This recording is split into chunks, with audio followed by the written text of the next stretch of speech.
Shootout near the White House in the US. What we are learning is that two National Guard members were shot at. This is two National Guard members who are currently in critical condition and they are receiving treatment. The shootout suspect is an Afghan national, is what we are learning. The suspect is Ramanathullah Lakhanwala, who has now been detained, is what we are learning. The FBI is currently probing the shootout as an act of terror. The probe has come out to reveal so far that the suspect, Ramanathullah, entered US in the 2021. So it has been a few years that he has been in the United States itself. Trump has also come out to condemn the shootout near the White House. The president, Donald Trump, has come out to say the animal who shot at the National Guards have been wounded. The accused will pay a very steep price. This is what we are learning at this very point, at the very top of this hour.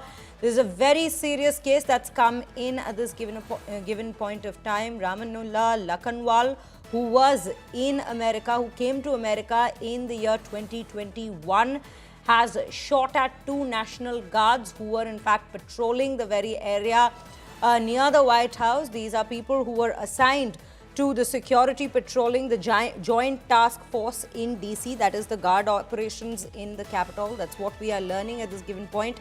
Remember, this person has also been apprehended. The FBI has come out to say that they have taken up the case and they will be probing into who this person is, if this person has any ties to any particular organization, terror outfit that is.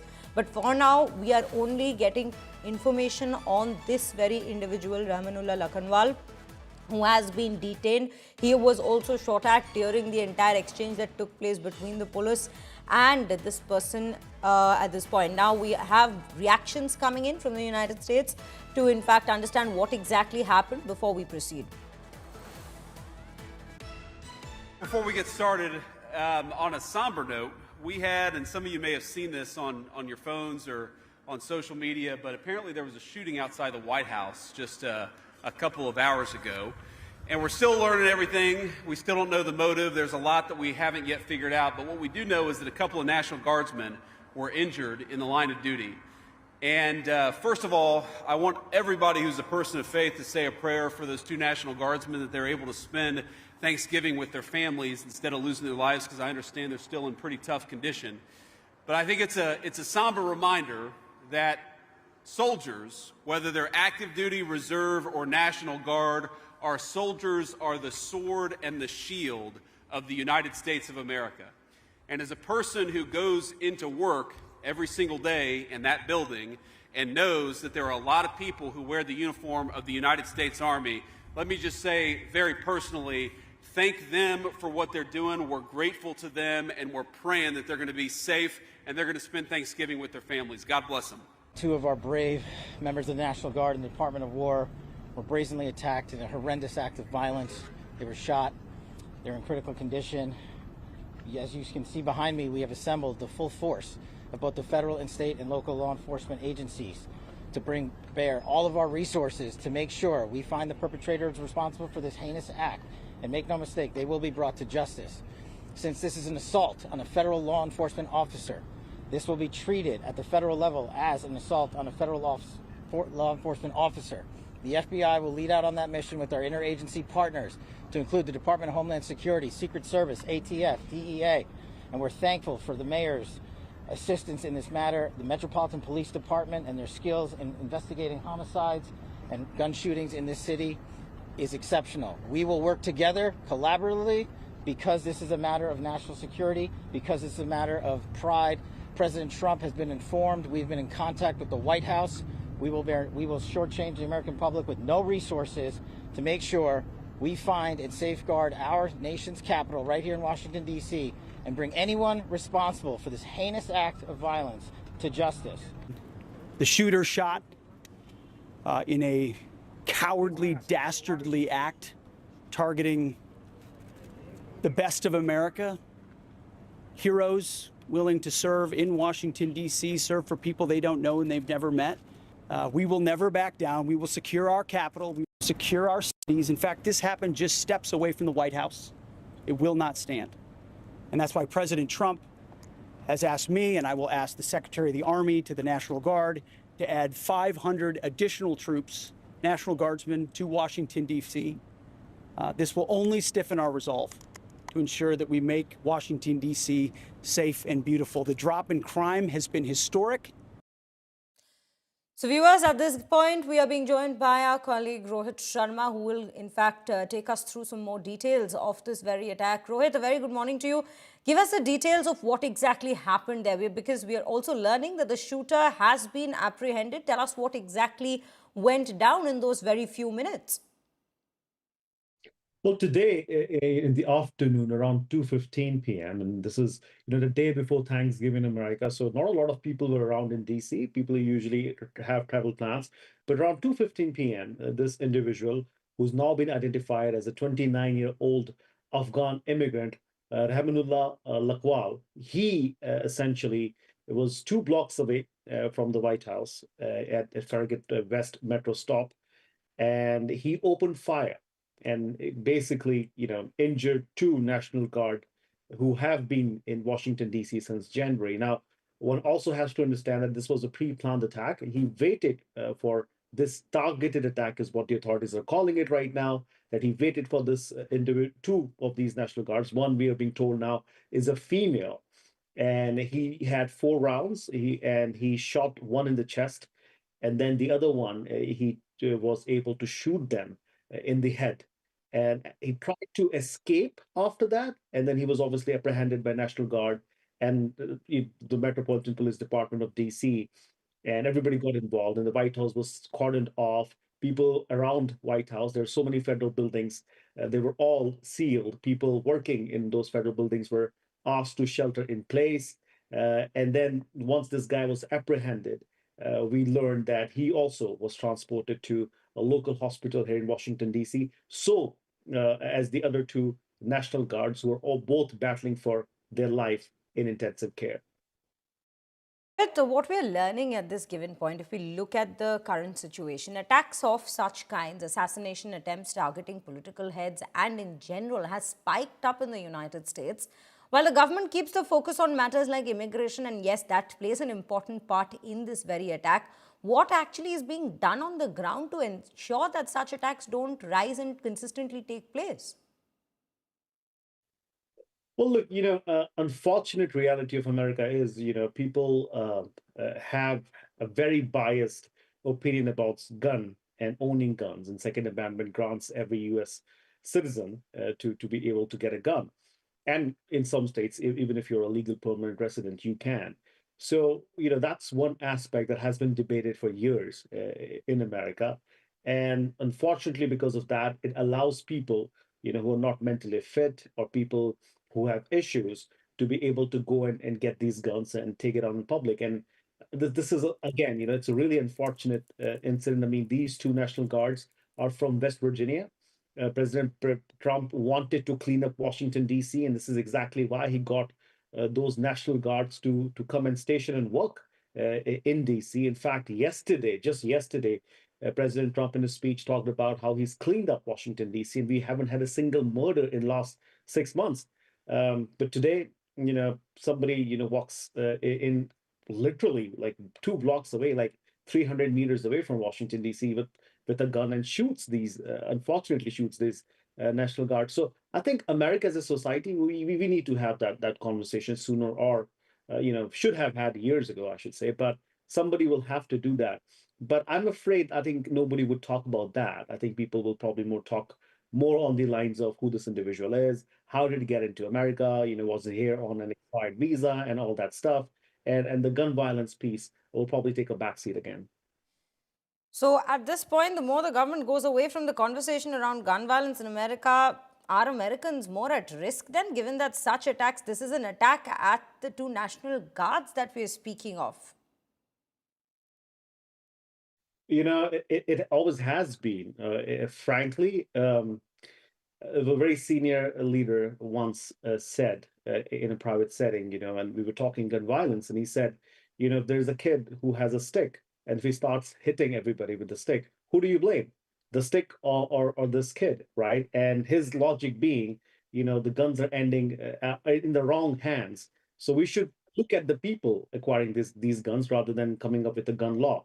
So I think, this is overdue conversation. I think people understand, that America, the Constitution grants everybody to own guns, but some kind of reform, I think common sense reform is overdue. But as you've said, I think it's going to become more about this individual rather than how he was able to get this gun and carry out this attack. Absolutely, Rohit. And that's where the conversation comes in about who this very shooter is and whether this was individually planned or is the shooter associated with some group. We're learning about his origin at this point, the fact that he came into America in the year 2021. What more details is the FBI currently, or the investigative agency is currently picking up? We do not know, but FBI is treating this as a terror act or act of terror initially to begin with. Foreign national from Afghan, entered America in 2021 under Operation Allies Welcome that was started by President Biden. So this individual entered America after American forces withdrew from Afghanistan. So I'm pretty sure they're looking at all the angles, who this individual is connected with. He was only 29 years old. And he is from the state of Washington in the West Coast. So I'm pretty sure they're going through all that they can and how this person landed in DC and what was the purpose of doing this. We were also told initially that he was not cooperating with the authorities, and when he was apprehended, he did not have any ID on him. So it seems like a very calculated move on Ramanullah's part to be able to do this, knowing fully that he wanted to escape, A, by jumping on the metro, which was such a, I wouldn't say that was a plan. B, making sure that he does not get caught or ID'd initially to make lives difficult of FBI and other agencies who are investigating this. But be assured, if there are other people involved, the US authorities will get to them. Right, Rohit, thank you for bringing us all these details. But yes, viewers, this is what we are learning. And in fact, at the top of the segment, we are also learning that Donald Trump, the US president, is to be addressing the nation after this attack has taken place. It's a crucial address that is coming in just a short while from now. This is what the White House has in fact come out to announce. The White House, remember, in fact, Donald Trump himself has come out to condemn the very attack, calling the shooter an animal who shot at the National Guards, and they are now in a very critical condition. What we need to understand here, viewers, is that the suspect is an Afghan national who entered the US in 2021. So it's been a few years that he has been in the United States, which also raises alarm. Now, when we speak of the FBI investigating into this very case at this point, the FBI has taken it up as an act of terror. That is what we are learning. There is investigation going on at this point to understand whether this person, in fact, is a lone wolf who acted individually or whether this particular person is involved in a bigger organization. These are questions that are coming to the very forefront at this point. What exactly was this person's aim? Was it the National Guards? Was it just an attack, just one of those gun violence attacks that we see in the United States? But this is not being treated as one such attempt. This is being treated as a terror attack. So yes, what was the larger aim? Was there a bigger plan for a bigger attack at this point, or just a scare that this particular person wanted to cause in this very area in Washington, D.C.? These are questions that we are looking at as well. Donald Trump has come out to say that the accused, who has now, viewers, let us tell you, been apprehended in the exchange that took place post the shootout, has said that he will be paying a steep price. The president will soon be addressing the nation at this point, is what we are learning. As my colleague was also mentioning, it is the eve of Thanksgiving, one day before Thanksgiving in the United States, which is why most government officials we see in this particular country are on leave. But yes, this is a situation, an emergency situation, if one may call it so, and which is why we see Donald Trump himself has come out to in fact speak on the matter. He has condemned the attack, he's condemned the shooter, he has called him an animal who will be paying the price. J.D. Vance too has spoken from Kentucky, which we were playing out just a little while back. He has said that he wants everybody who's a person of faith to say a prayer for those two National Guardsmen. Yes, to in fact pray for their speedy recovery, but more importantly, The governor, in fact, has also come out to announce moments ago that the two heroes who lost their lives in the line of duty, may God bless our National Guard, their families in the United States of America. These are condolence messages at this point that's coming in from political leaders in the United States. But more importantly, what we're given to understand about this very man, Ramanathullah Lakhanwala, at this point, an Afghan national who entered the United States back in 2021. So what were his activities through these very years in the United States? Was he planning a bigger attack, given that this attack has taken place just a few miles away from the very White House at this point? It is indeed crucial to understand what exactly led to this very attack. These are details, preliminary details, that we are in fact bringing to you viewers on this very shootout that's taken place. But yes, investigation is in fact currently underway as this person, the shooter, has in fact been apprehended. Let's quickly listen into what Donald Trump has to say. Our capital city, we will make America totally safe again, and we will bring the perpetrator of this barbaric attack to swift and certain justice if the bullets going in the opposite direction haven't already done that. During this time of the year, when we gather at home with loved ones, these two patriots were wearing the uniform of our country, patrolling the streets of our capital. They had taken a selfless oath to defend our nation against all enemies, foreign and domestic. And that is exactly what they were doing when they were gunned down in a savage attack. I want to express my extraordinary gratitude to every member of the United States military who is deployed tonight at home and abroad.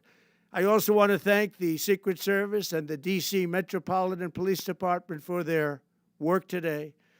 This Thanksgiving, I ask every family to say a prayer for the two great heroes who were so horribly shot, and for their loved ones. Please say a prayer. May God bless them and comfort them, and may God bless and protect the United States of America. Thank you and good night. This is what the American president had come out to say in the aftermath of this attack that's taken place in the heart of Washington, D.C. At this point, he has said that he's promised that we will make America safe again. He has, in fact, spoken about the patriots who have, in fact, been injured and critically wounded in this particular attack. And he's also said that as it is Thanksgiving, as it is the occasion of Thanksgiving in the United States of America, it is a festival for them that they celebrate.